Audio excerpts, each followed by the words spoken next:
Hey guys, Jake from Michigan here. I hope you've had a fun and have had a successful season up until this point, but I do know that there are hunters out there who are still grinding away, hoping to have an opportunity at their target buck. And so that's what I wanted to talk about in this video, are a few things that you guys can focus on to hopefully get close to your target buck during the later part of the hunting season. While there are some similarities with our hunting strategies throughout the season, there are also some different things that we're keying on at each individual part of the season. So again, in today's video, I want to talk to you guys about some things that we're keying on during that later part of the hunting season to hopefully get you guys closer to your target buck.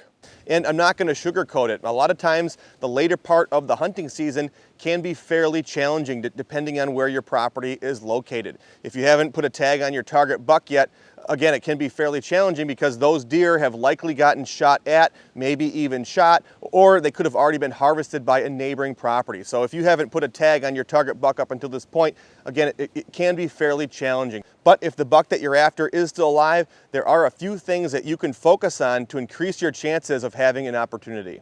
If we're still targeting a buck on our property here in mid-Michigan, one of the first things that we're looking at if we're trying to get an opportunity at that deer is taking advantage of that second spike in breeding in early December. Now, there's going to be some debate on whether that's called the second rut or just a continuation of the first rut, but you need to understand that there is a second spike of breeding in the month of December. And on our property here in mid-Michigan, it normally falls around that first to second week of December. A lot of times you start seeing increased movement from those local bucks starting around December 3rd, and it carries through December 10th.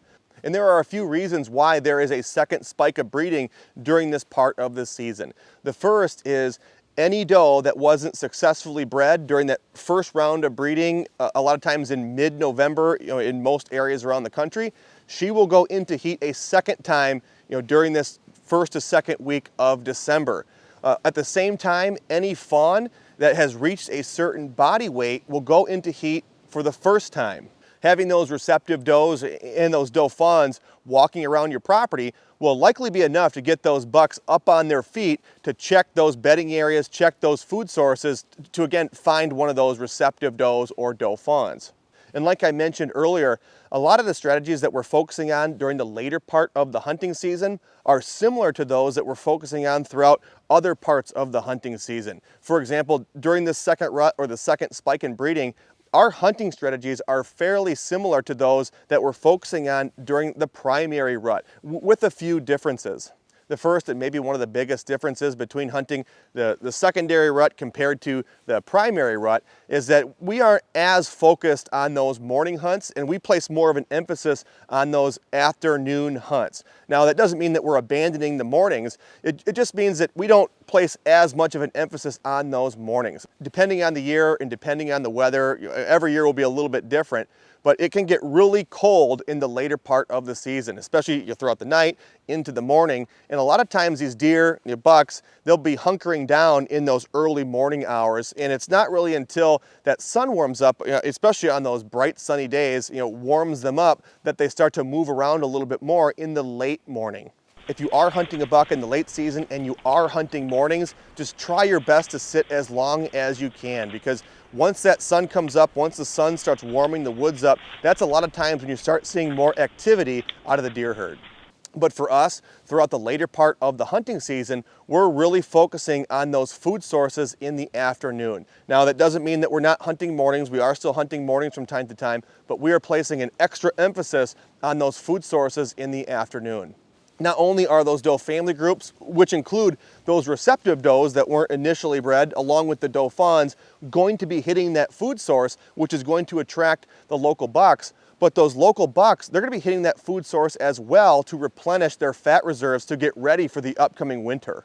So keying on a late season food source for an afternoon hunt is a great strategy throughout the late season.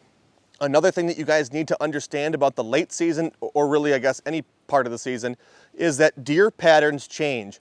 A lot of times where these deer are early on in the season is not where they are during the middle of the season, during late October and November. And a lot of times where those deer are during November is different than where those deer are in December. Cover is constantly changing in the deer woods. Food sources are constantly changing in the deer woods, and hunting pressure is also changing throughout the neighborhood. A lot of guys don't hunt during the archery season, but then they put a lot of pressure on areas during the firearm season. This is going to shift movement patterns, shift deer behavior as we push through the season. So you just want to make sure that you are hunting and focusing on areas where the deer are now, where they are in the late season, and not where those deer were when you saw them last if you didn't hunt since maybe opening day of firearm season. Deer patterns will change, and you want to make sure that you're focusing on where the deer are now.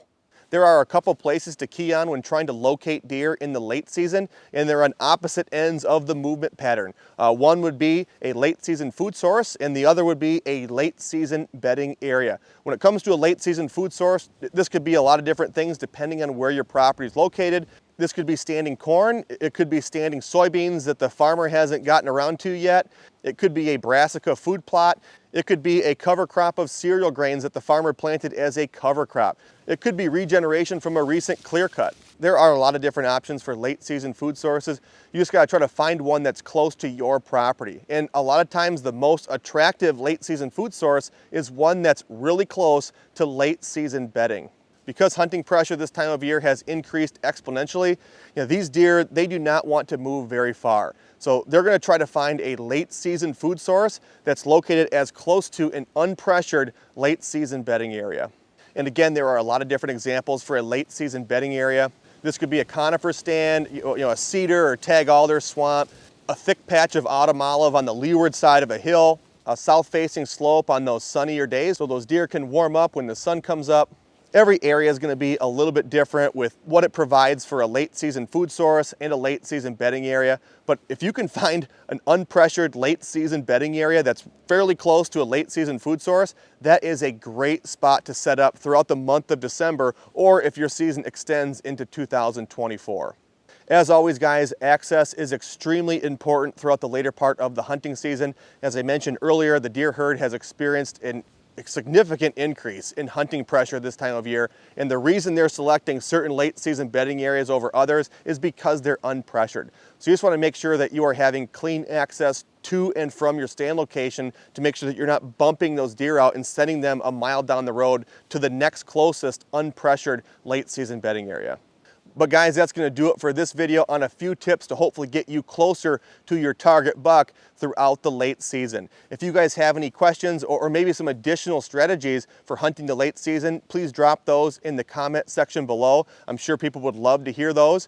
Thanks again for watching, and please let us know if we can help you change your property for good.